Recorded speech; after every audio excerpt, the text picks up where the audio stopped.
This is the future.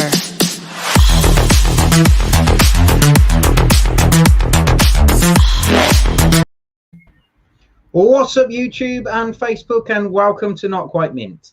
Today we're going to go through our comics in quarantine and show you a little bit about what we've been reading, maybe a bit about what we've got in the post. So shall we get into it? Let's get into it, Tom. And as always, guys, if you are new to the channel, make sure that you do subscribe. You press the little bell icon next to the subscribe button so that you don't miss any of our upcoming content, and also give us that like down below as well. That's a massive help as well. We are also on the social medias, which if I bring that up below, Tom, over there, so you can follow us on Facebook, Instagram, Twitter, and obviously on here as well. So make sure that you're doing that. But yeah, pretty busy. I've had a pretty busy week, and I've read more than normal this week. So happy days. Not great, not in great quantities, but like I've read more than like one book, so that's good. I'm trying to limit my reads to 3. Yeah. I think well, I did. The one thing I didn't get around to reading this week was any more of the Fantastic Four. So I'm going to hold on to that little image there, because I didn't quite get around to that because I've been having obviously internet issues. So that's a point, actually. If we drop out on the stream, I do apologise, because I've had to restart my router just a little bit ago because I couldn't even get stuff uploaded. So yeah. So where do you want to start then, Tom? What you've been? I don't mind, mate. Whatever you want to start with. So I suppose let's start with, well, one of the books that we've both read, I suppose, is a good one, which was, and this is actually your copy. So I Hate Fairyland. Do you know what? I was actually going to text you when you said that you're going to read this, and I was thinking, I've got a copy of this. Who's got my copy of this? And I was like, I think it might be James at work, or it might be Rich at work. And I was thinking, hold on a minute, I wonder where Rich got his copy from. But then I thought, I better not be rude and text you and be like, have you got my copy of Fairyland? Because just in case you bought one. No, mate, yeah, this is yours. I forget when you gave it me, actually. Was it when we went to, I'm sure it was Liverpool Comic Con. Probably, mate, because I think it's right up your street, as it were. Because it's not what you expect at all. Yeah. Well, as I say, I've read all of that. I started it when I got home, I think on Monday, and then finished it last night. But I basically read effectively 4 of the issues in there, because there's 5 issues in total, because there's only 20 total comics of that out there. So there's I think there's 3 other graphic novels. Yeah, they've all got different names. There's I Hate Fairyland, and then there's another one with the F-bomb in it. Yeah. But I thought it was great. I mean, good old Gertrude. Obviously, you can see her there up on the cover that we've got the picture of there. But yeah, really, really funny comments. It's a bit like when Marvel does those comics where Deadpool kills everything or something like that. Do you know what I mean? Because literally kills everything. So, and it was hilarious. And I love Scotty Young's art anyway. But I think because his art is very childlike, almost like an animated TV show or like a children's book. Yeah, you're reading it expecting it to be like that, and it really isn't. It's got quite a lot of adult humor in it. It is so good. It's very well written, in my opinion. Well, her favourite swear words. She calls everybody muffin fluffers or something, doesn't she? Yeah. But it's how she starts out at the start. Like she's all I'm in Fairyland, and then right at the end, it's like, I'm going to murder you all. Yeah, which she pretty much does, to be fair. So it's but I like the fact that she has, every good fairy tale has a good narrator, introducing you to Once Upon a Time in whatever, and she really doesn't like those narrators, does she? Is it the moon? There's the bit with the moon. Is it the moon? She starts with the moon. Then she moves on to, I think it's like this little cute mouse character in like a bar somewhere, and then I think she does it to some kind of slug, and it's just. I think her friend Lenny, the fly friend thing, little Lenny up there. Lenny. He, I think he kills one of them in one of the books as well at the start. I think so, yeah, because he starts out a bit like, well, essentially it's Cinderella and Jiminy Cricket, isn't it? And yeah, then it kind of doesn't go that way. Not at all, not at all. So it's brilliant. Like anybody who hasn't read that, if they just want, because it's you know, I mean, if you look at like sort of on the inside, it's very like the lettering work in here is great. Obviously the artwork's great, but in terms of, you know, it's not one of those books where you're going to get weighed down with a load of dialogue and be like a bit like, oh, I've kind of forgotten what happened on the last page. It's a very like readable book. I mean, I showed Holly this, like, you know, just to see, and she thought it was great. She loves Gertrude. Read the first sort of like 5 pages just to get an idea, and she was like, this might be finding your way back via Holly. So it's okay, mate, no problem. It's a reader's copy. I don't mind how long it takes people to read it or whether I get it back. I just couldn't remember who had got it. No, I've got it, mate. So it will work its way back to you. So yeah, definitely. But thanks for lending that, Tom. Yeah, no worries, mate. Cool, man. So your turn now. Well, yeah. Well, that was both of us. But yeah, go on then. What do you? Well, what do you want to do? A reading one? Well, do you want to start with the Old Guard, because they dropped the trailer for the film today? Yeah. One moment. There you go, mate. So I hadn't read this previously, but I have actually got issue 1. I did pick up issue 1 when it came out because I was interested in the story. So it's a 5-part miniseries. It's written by Greg Rucka, and the artist is Leonardo Fernandez. Mm-hmm. It is excellent. It's a story. The story basically is 4 immortals, or what we would assume are immortals, who have been in the past. They're like ancient. They've been in like different ancient battles, and then as the story goes on, they find a 5th member. They kind of talk about the fact they are immortal. However, there are bits and pieces to it. I don't want to give too much away because they've just done it as a Netflix film, and I would recommend to watch it. If they do it as gritty and as interesting as this, it's on the same level, if not better, than the original Walking Dead TV series. Like, it's that good. Yeah. It gripped me from the moment I started reading it till the end. And there's a lot of gratuitous violence in it and a lot of like unnecessary F-bombs. However, when you get a bit further in the book, you understand the characters a little bit better. Like Andy, the main character, the female character that Charlie Theron's playing, she's got a lot of depth to her, and she comes across a bit like a hard ass. And then as the kind of comic goes on, you understand why. So yeah, I definitely would recommend this. It's really very well written. The artwork is fantastic. It's very simple artwork, so your brain can kind of fill in the blanks. It gives you a lot of credit, really, for your imagination, if you like. Yeah, very good. Excellent. I'm really looking forward to it. And I watched the trailer today, and it does look like it's gone down the same sort of route that the comic has, that gritty edge. So yeah, go and watch it and read it.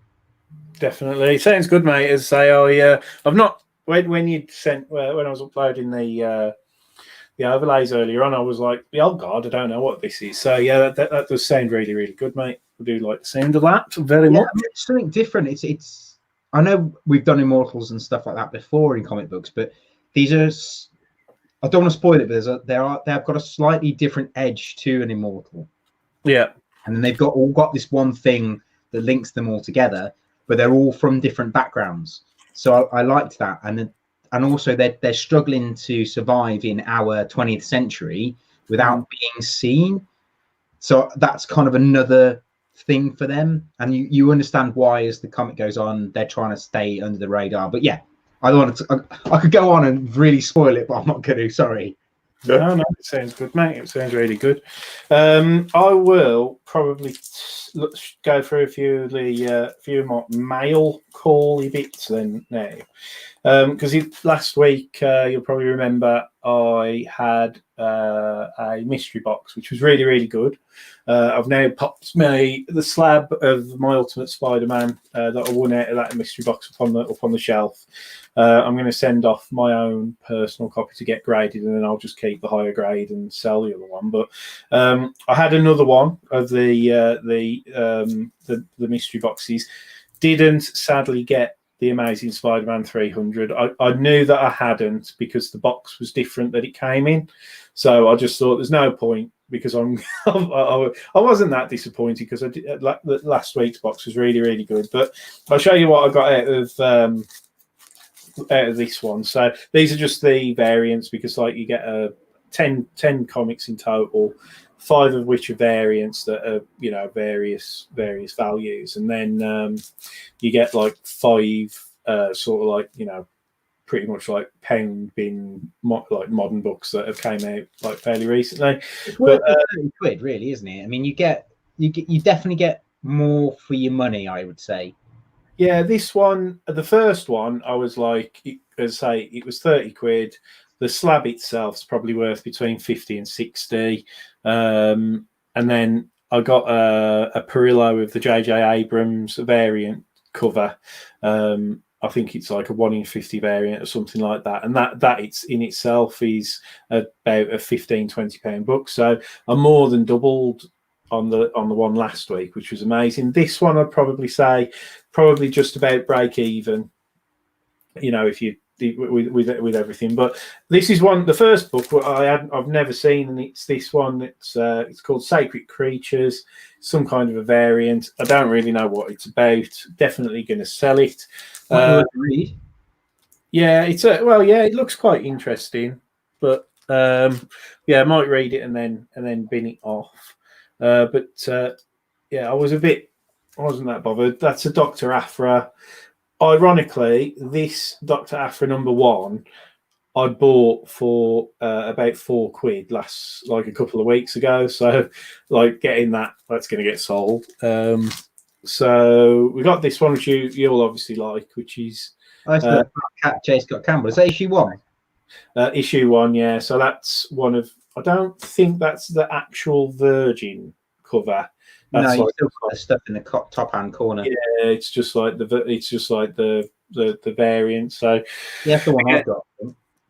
That one's only about £5-10. I've got this one, which is I haven't got these because I never collected these. I've got the hardcover behind me, but Batman Who Laughs. Still got to read this. Actually, this is probably what I'll read once I've caught up with the current Batman Rebirth stuff. And then the one that does hold most of the value. Although it's not, I wouldn't describe it as like it's not like worth getting slabbed. It's Batman Beyond 25, really nice foil cover. It's a first appearance of somebody who the name I've forgotten. It might be one that I'm just going to keep hold of for a little while. Pardon? Is it Blight? No, it's a female. Okay.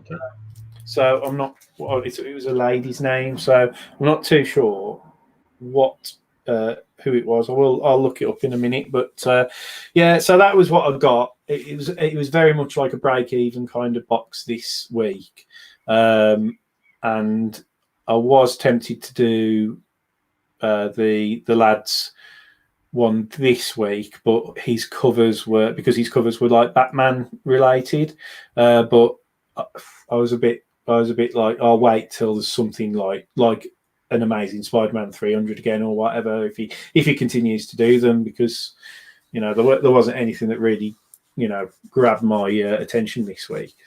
You know, I don't know if you saw he's offering this week on Facebook. So I did, mate. Yeah, I did. He's a nice guy. I contacted him about doing it last week. I did one last week. Yeah, he's a real good, like, nice lad, like, so it's 100% worth doing. But yeah, it's one of those, like with mystery boxes, you never know what you're going to get. But I'll probably keep hold of the Batman Beyond, because, like, you know, it's why not? No big deal. Indeed, mate. Indeed. So what else you been reading, Tom? Yeah, pop whatever. I can talk about either now. It doesn't really matter. let's do that one. Should we do that one? Yeah. Okay. This one is actually really interesting. So this one is written by Kieran Gillian, and the artist is Dan Mora. Yeah, M-O. Yeah. He's the artist that's been doing the Teenage Mutant Ninja Turtles crossover with Mighty Morphin Power Rangers, and he's doing a lot of Power Ranger kind of covers and things, and Power Ranger work.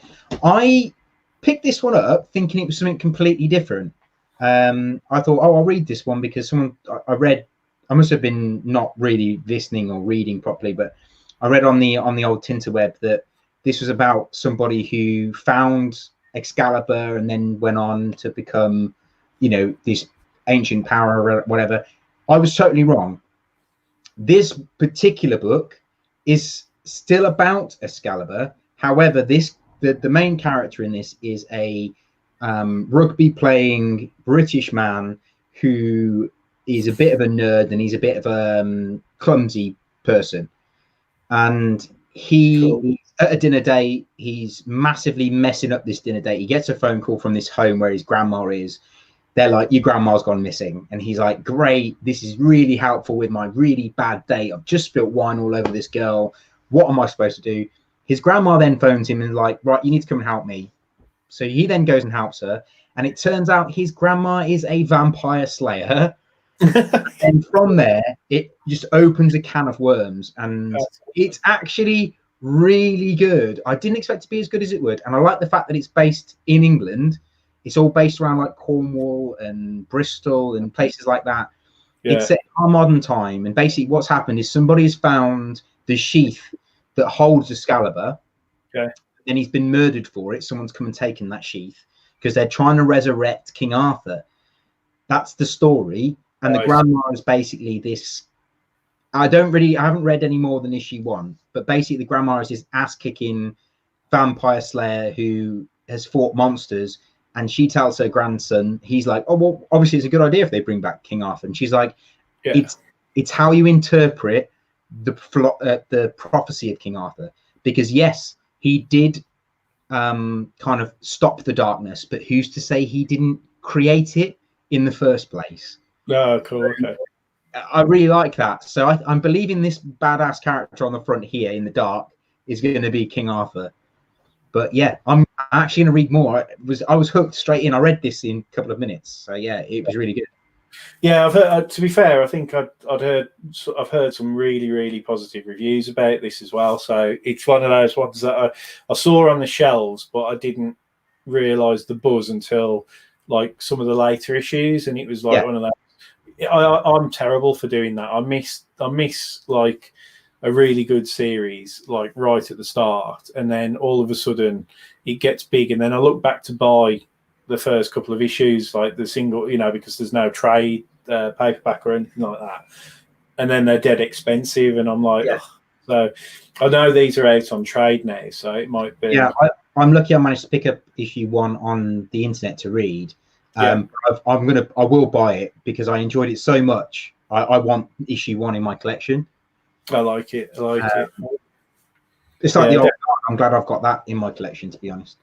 No, yeah, and sometimes you fall lucky, don't you? I mean, like I've been clearing out a lot of the stuff that I've bought over the last year or 18 months and just dropping it out on eBay.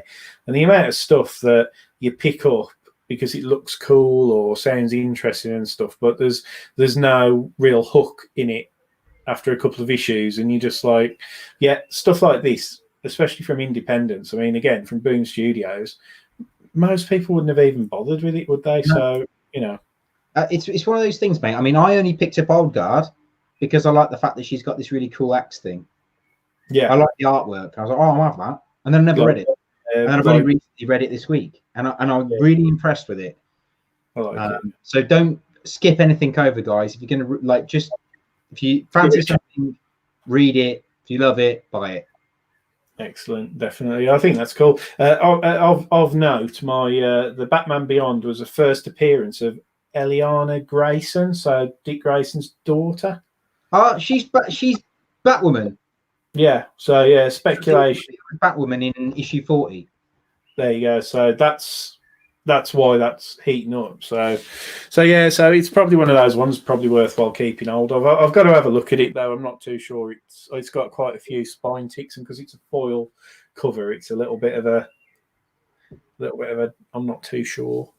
But yeah, other bits and pieces I have obviously bought one thing last week that took a long time to get here, but I'll save that till the end. But I'll just round off like a couple of my other little purchases. So this was a little lot of the boys that I picked up. Basically, I think there's 8 comics. It was an £8 lot with free postage. I've not read any of the boys stuff. Obviously, watched the was it Netflix or was it Prime? Was it? Yeah. So I obviously watched the TV series, and I've been meaning. The book is really good, mate. I would recommend go and read it because it's a bit darker, and I actually think Homelander is more psychotic in the book. It's worse in the book. Yeah. Well, yeah. I mean, I that's what I say. I'm like kind of I'm wanting to, sort of have a bit of a splurge, have a bit of a read. But it was a bit of an investment one because I got issue 4, which in itself, it's in really, really good condition. Hardly looks. I don't even think it looks like it's been read. But that one on its own was worth the price of the lot. And then I've got these ones to read through. And as I say, ultimately I'll sell them on, and even if I break even in a month or so's time, it's happy days. But I just thought, why not? But I'm quite excited to read that. So the boys is definitely on my read. It's probably not like a personal collection point of view, but like I might buy, a collected edition or something like that. But I'll do that.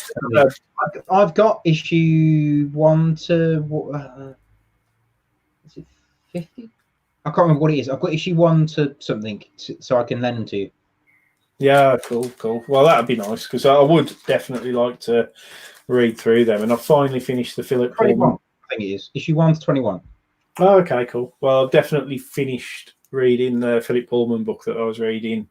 So like now, that's why I've been able to actually read more. And as I say, I did that I Hate Fairyland pretty much in one night. So looking forward to doing that. I've had a couple of additions to my sub 100 Fantastic Four collection. So number 88, mad cover that is, some tentacled monster, and then number 87. So that was in a lot. So that both of those came in one lot for I think about £6 or £7.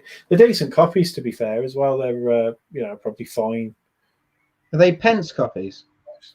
Yeah, they're like pre-decimal pence. So yeah, like sort of. I think I like the pence copies, to be fair, because they're British. I've not seen that much, because if we lived in America, we'd have an issue with the values of them. But because we live in England, most people I've found are quite happy to have a mixed bag collection. So like I'm the same. I'm not bothered if it's pence or cents. Obviously, if I'm buying, and that's where I think you can buy pence copies in America really, really cheaply, bring them over here, and because there's not as much stigma attached to cents and pence within UK collectors, because there are UK collectors who again only collect pence, and because they're much shorter print runs anyway, the pence copies, the values you find on average that sell over here are compared to America are higher. So it's, for us, we're kind of like in an advantageous position where the American cents copies are going to fetch value, but if you find the right book for the right collector, the pence copies are going to find somebody to go home to as well. So it's not as bad as what people make out, in my research anyway. And then I got that.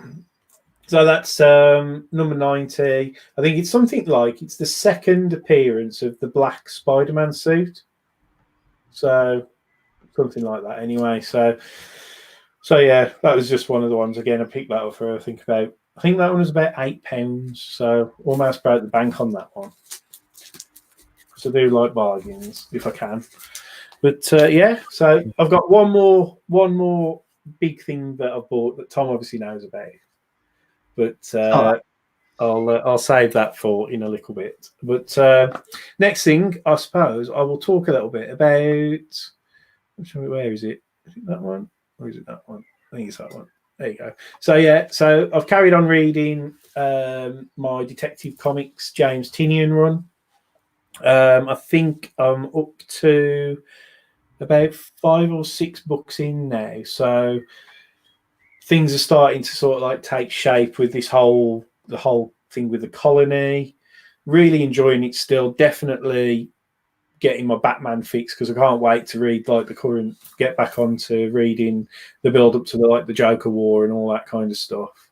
Like massively, obviously looking forward to that. But yeah, I'm really enjoying it.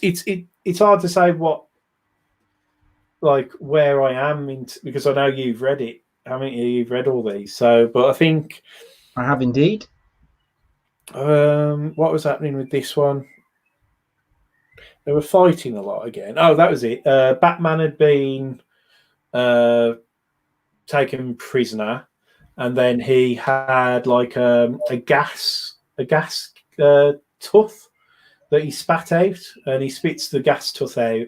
Gas is the colony people who are keeping him captive, and then you've got like it's Red Robin in this, isn't it? You've got Red Robin.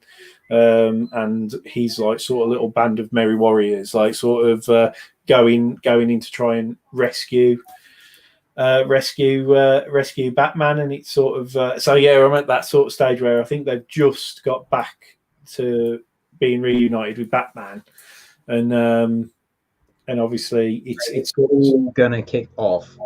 Yeah, gonna kick off massive. So I'm kind of, it's like so far we haven't had any of the traditional villains.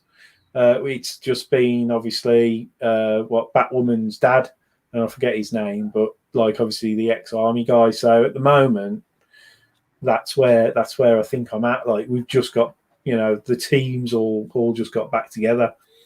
It's good. He really makes a very good bad guy. Yeah, and I really like Clayface as well. He's like I loved him in this series. I actually think he's my favorite character. Him and Cassandra Cain. Yeah, Cassandra Cain's awesome, but like Clayface so much deeper.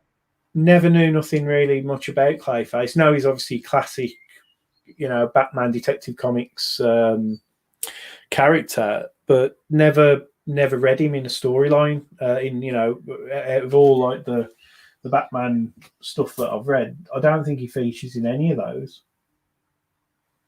Clayface is one of my favorites. Clayface and Bane are by far my favorite Batman characters. Oh, and Killer Croc. Who doesn't? Killer Croc. Have you seen that big, massive statue that I think Gem Collectibles? He did a review of it, and it's like I think it's a 3rd scale, and the thing's huge. It looks awesome.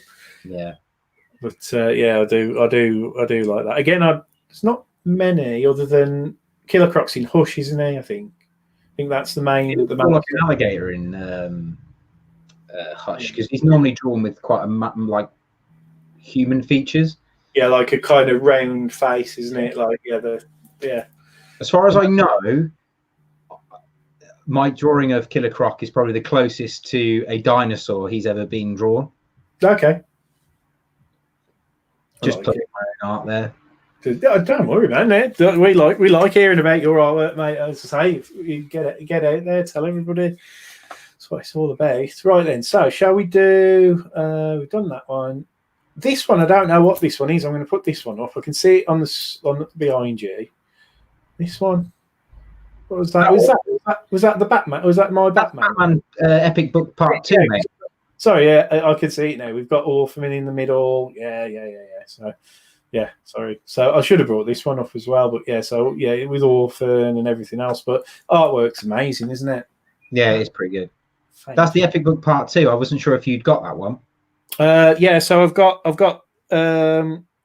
the deluxe editions, I've got book 1. I'm, as I say, midway through that. I've got book 2 as well. So yeah, that one will be that one probably towards the weekend. I'll be getting into that because I've done obviously the first I Ate Fairyland. I'm going to get back onto Detective Comics. So yeah, so I'll probably have that done really. And so we're going to have a bit of MK action then now, mate. Yes, mate. I forgot how cheesy and tongue-in-cheek this book was. I've had it for years. So I decided to go back and reread the Malibu Comics Mortal Kombat series that is just so cheesy. It literally lives up to its video game counterpart. It's written by Charles Marshall, and the artwork's by Patrick Rollo. It is so good if you just want to pick something up just for a laugh. Yeah, because it's exactly like the original movie. Like, it's so cheesy and over the top. It's incredible.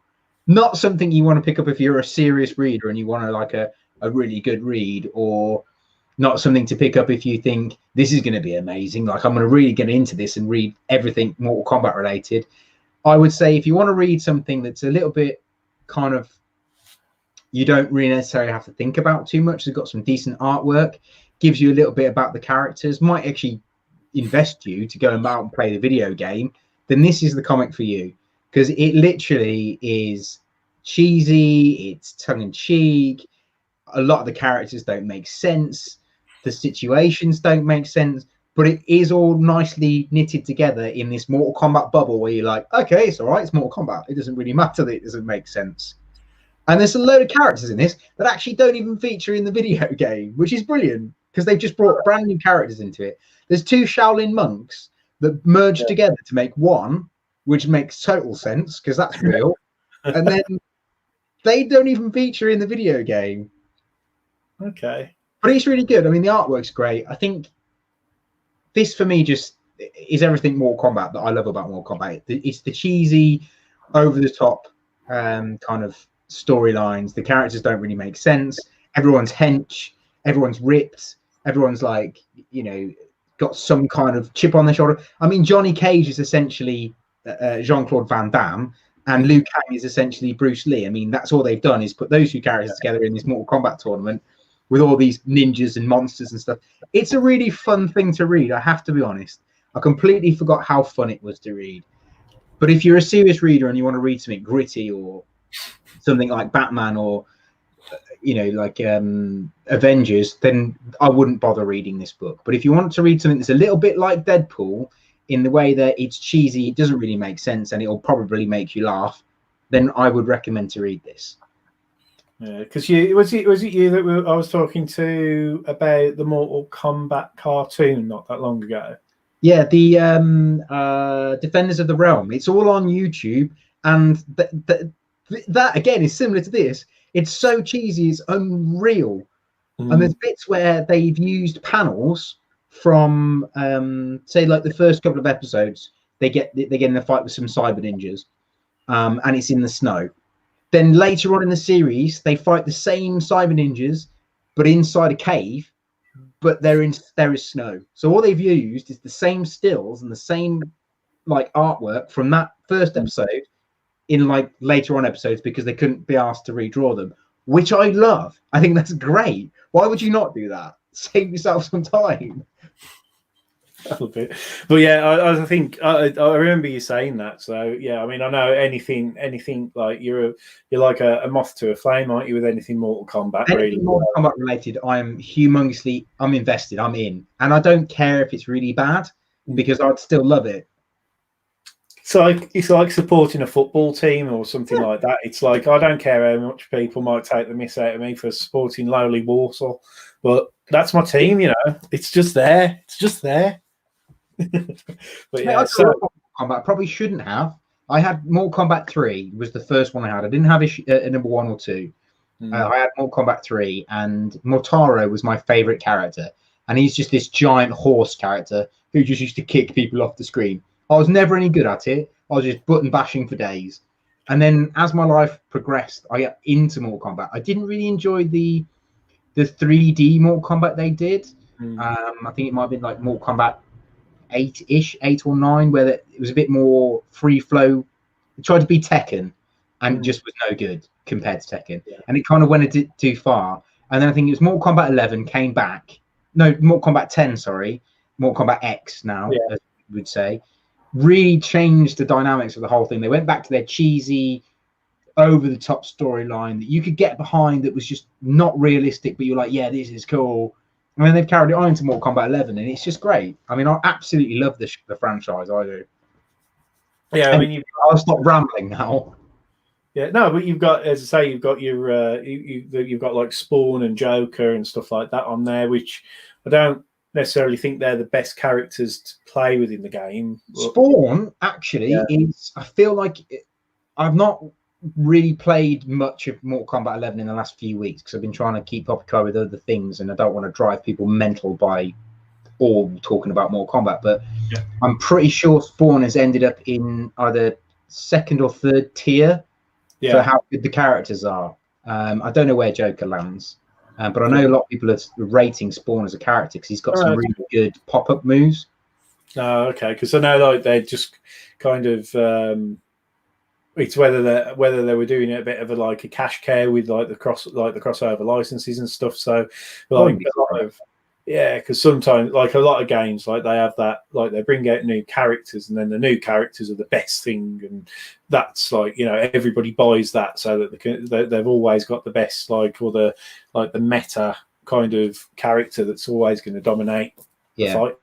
They always nuke my character whenever I'm like, oh yeah, I love that character, he's great, and I learn him. Like, I mean, Scorpion's always been my favorite character, so I always learn him the best I can in every single game. And every single time he gets too good and people get arsey with him smashing them every time, they nuke him and he becomes like the worst character to play as. It's so annoying. Are you there, Rich, or have you gone? Oh, is it me on my own? Well, looks like we might have lost Rich, everybody. We'll give him a minute, see if he comes back. But yeah, so if you stick around till the end of the show, we'll give you a chance to try and win some free comics. Actually, I'll tell you now about the free comics. If you type in the comments below or go on to our Instagram and make sure you tag 3 of your friends and comment on our Instagram that says #NQM Crate giveaway, and make sure you're subscribed to our YouTube channel. We'll give you the opportunity to win 10 comics, and including those comics, you get our cover pick and our comic pick from February, and you also get a chance to win my sketch cover for Thor, which we showed in previous videos. But unfortunately, I haven't. Oh, Rich is back. I was just explaining about the giveaway, mate. Yeah, go. Yeah, it's cool, man. It's like, literally, that's what my internet's been like all day. It's been driving me freaking mental. The Rich is back, so I'll stop wibbling about the giveaway. But if you do want to be part of the giveaway, it is #NQM Crate giveaway in the comments below, not in the live comments. And make sure you head over to our Instagram, tag 3 friends in any post, and also #NQM Crate giveaway, and make sure you're subscribed to the YouTube channel to be within a chance to win. Cool, awesome. Yeah, I just have to keep on resetting my connection. So, like, to be fair, to get half an hour without it going down was like a bit of a miracle. But yeah. I've only got one last thing to talk about, and I've been saving it to the end because, like, I've been really obviously excited about it. You want to make yourself full screen? I'll go and see if I can. I'll go and grab the sketch cover. Yeah, you go for it, mate, and I will do that straight away. There we go. So yeah, as you know, guys, I kind of I'm getting more into like my sort of Silver Age collecting, my key comic collecting and things like that. I'm working away at Fantastic Four at the moment, but that's nothing much has came up particularly exciting at a great price or anything like that. So I was browsing through, and you'll know from my shelf up here, I'm trying to work my way through whether I end up keeping the comic or not. I'm trying to work my way through actually possessing at least one of these keys at some point if I sell it on or whatever, just to obtain something else. But you know what I mean? It's like, you know, a lot of stuff that I end up buying, I'll buy it and then it'll arrive and then I'll have it for a couple of months and then I'm like, I see something else I want, so I'll sell that and carry on. And it's the best way I find of collecting as well. And I've got my core stuff, obviously, but I ended up picking up this lot. It is one of the it did contain one of the sort of one of the comics that we've got up on there. And as soon as I show you the first couple of comics from this lot, you're going to know exactly where we're coming from. So this is the lowest number in that lot that I have bought. And if I tell you that this goes all the way up to issue, I think it's something like 195 or something like that. So I'm back. Tom's back. Right, 1 second. So yeah, so I've got that. There are very many comics. I won't go through them all. I might pull some of them out as time wears on, but we've got all of that. No, are you? Pardon? You I'm not going through all of them. No. So yeah, and then seats, everybody. That is the latest one, issue 223. Now I will break to you. There is one key that wasn't in there. However, I have managed to secure myself. Obviously, Hulk 180. I'm definitely going to get it graded. It's in, I reckon it's about a 3.0, something like that, but it is missing the Marvel value stamp. I'm not bothered about stuff like that. It doesn't affect the story. Literally, if I showed you the inside, and I might do at some point, but the person who's taken the sticker out hasn't taken out the page. They literally have taken out just the stamp. So it's like a little tiny little stamp on one page. Doesn't affect any of the story, any of the panels. And other than that, it is in really good condition. All the staples are intact. I've actually opened it up and read through it. I've obviously got my facsimile up there, but I'm happy to say that I can turn around and happily add that up there as part of my kind of part of my collection until I want to sell it, until it's worth more than it is now. But I'm going to get it graded. I'm going to send it off in the next couple of months. So it's going to take about 3 months to get back, but I'm going to get it graded. I think it's already been pressed. I don't think it's been cleaned, but I'll probably get it looked at before I get it sent off. But it'll be a qualified grade, but hopefully around about 3.0. And that was my big thing. So I'm pretty chuffed about that. But drop. Oof, yeah, but I've still got to get 181, mate. That's the aim. Back up. Yeah, in the next 12 months, I want a 181, but I'll probably have to sell that, make a little bit of money, and then be lucky and pick up another good deal on another lot. But all of those other ones, because as I say, I don't collect Hulk. It's mainly because of my interest in X-Men, Fantastic Four, and just Wolverine in general. I'm just going to keep my eyes open, but excited. I just want to get out of lockdown so me and Tom can go shopping. Yeah, man. Comic shopping. Buy some collections and stuff. I'm looking forward to it. But so that was my big one this week. I don't think I'll be buying that much for a while, just because that lot wasn't mega expensive, but I've got so much stuff that I need to sell through at the moment. If I buy any more, there's going to be serious words said. And I think that's it. It's just it's all self-contained, but like literally, I just need to stop somewhere. So, but basically, turn off eBay, stop having a look on Facebook, and I'll be fine. But yeah, man. But so that's me all done. Tom's told you about the giveaway. I have. So this is what I was talking about. This is the sketch cover by me, which you get an opportunity to win along with 9 other comics, including our pick and cover pick of the month from February. We've opened up this giveaway again because we stopped it just after we got into lockdown.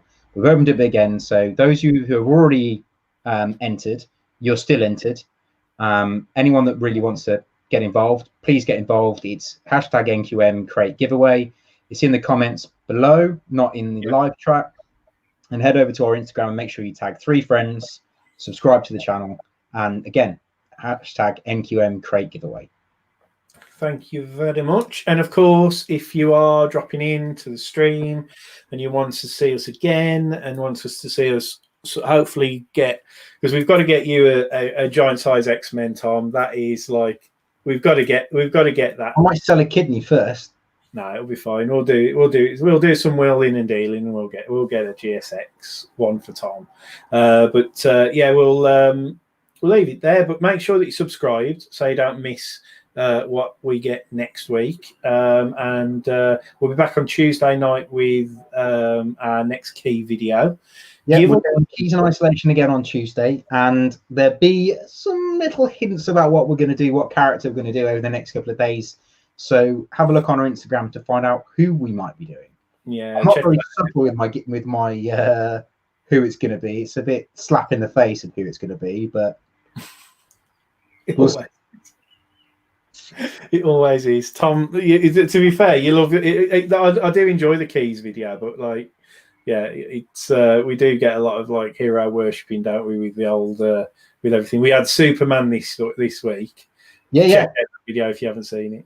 Definitely, if you haven't seen it, go and watch the Superman one. I think it's probably one of our best. If not, the Spawn one previous week is probably our best one. Yeah, I did enjoy that. But yeah, so make sure you're watching us on social media so you get Tom's hints on who we're doing. And yeah, I think that's pretty much it. Thumbs up, hit the bell, subscribe, take part in the giveaway, #NQN giveaway. I'm going to leave it there and say, take care, stay safe. I'm going to repeat the stay safe, stay home, look after each other. Most importantly, read some comics. And I'm going to say